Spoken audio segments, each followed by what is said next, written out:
Good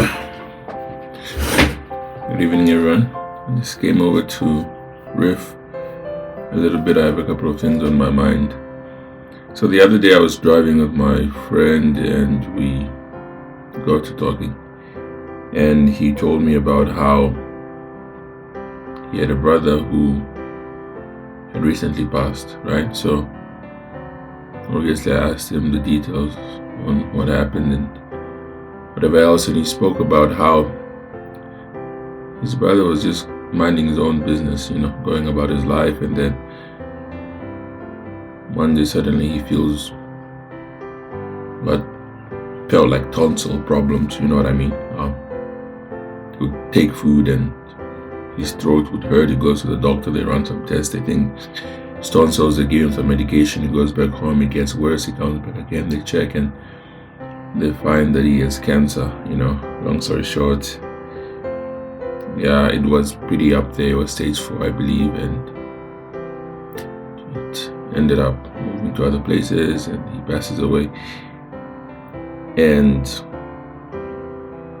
this naturally moved to us talking about how short, how fickle life is. And I'm sure most of you can relate. We have stories of our own, people we know, people we love who have passed on, and it just got me thinking how true the Bible is when it speaks about how life is like a vapor that appears for a little while, then disappears and vanishes away.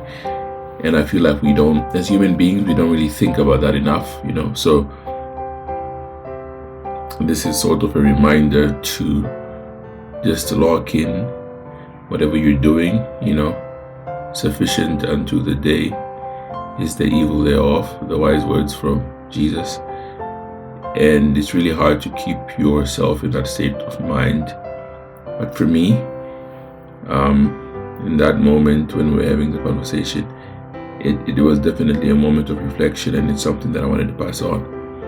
And I'll leave you with these words from the mighty Harry Baker. He says, "May you always picture where you are is where you're meant to be. May you always take in your surroundings like you visited, especially.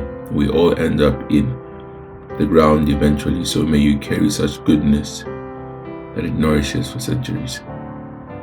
Catch you guys in the next one.